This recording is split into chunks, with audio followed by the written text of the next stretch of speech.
অনেক যুবক আছে এখানে আমি দেখতে পাচ্ছি, বিপদে বললে হোয়াটসঅ্যাপ মেসেঞ্জার গ্রুপের মধ্যে মেসেজ করে, বন্ধু কই আছিস আয়া।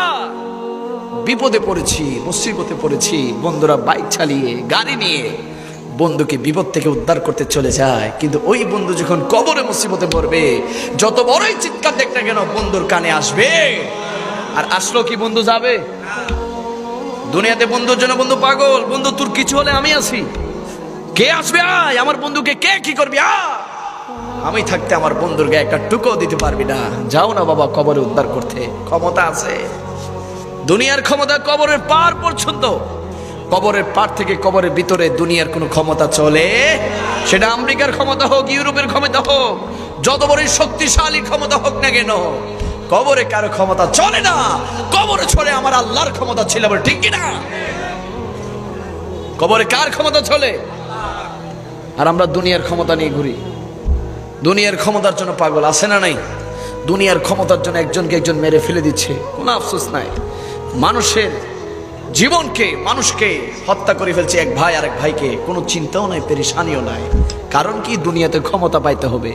আরে বাবা, তোমার মতো আরো বড় বড় ক্ষমতাধর ব্যক্তি, ফেরাউন, নমরুদ, আবু জাহেল, আবু লাহাবকে আল্লাহ তাআলা চিরতরে জাহান্নামের কুকুর বানিয়ে দিয়েছে, চিল্লাবে ঠিক কিনা? যারা ক্ষমতা করবে, আল্লাহ তাআলা তাদেরকে হঠাৎ করে ক্ষমতার চেয়ার থেকে বেইজ্জতি করে নামিয়ে দিবে, ঠিক কিনা? এই ইতিহাস আমাদের দেশও আছে না নাই?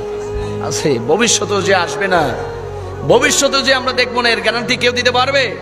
সুতরাং ক্ষমতার জন্য কেউ যদি কাউকে মেরে ফেলে, সে কি আসলে মানুষ না জানোয়ার? আওয়াজে বলি, মানুষ না জানোয়ার? আল্লাহ কি বলেছে ক্ষমতার জন্য মারামারি করো? নাও। এর জন্য কবর বলছে, ও আল্লাহর বান্দা, আনা বাইতুল ওয়াহদা, আনা বাইতুল ওয়াহদা, আমি কবর কিন্তু একাকী ঘর, একাকী ঘর।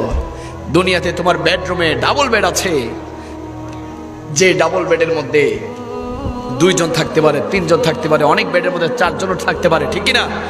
কবর বলছে আমি হচ্ছে সিঙ্গেল বেড, সিঙ্গেল একটা বেড যেখানে একজন থাকার পারমিশন আছে, ঠিক কিনা? দ্বিতীয় কেউ তোমার সাথে আসবে?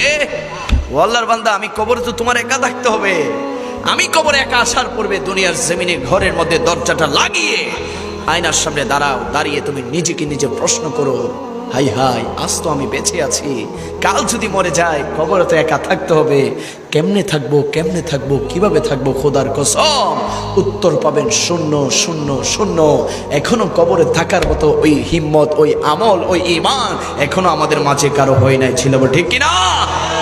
কিন্তু কবরে যে একা থাকতে হবে, এটা সত্য না মিথ্যা? আওয়াজে বলি, সত্য না মিথ্যা?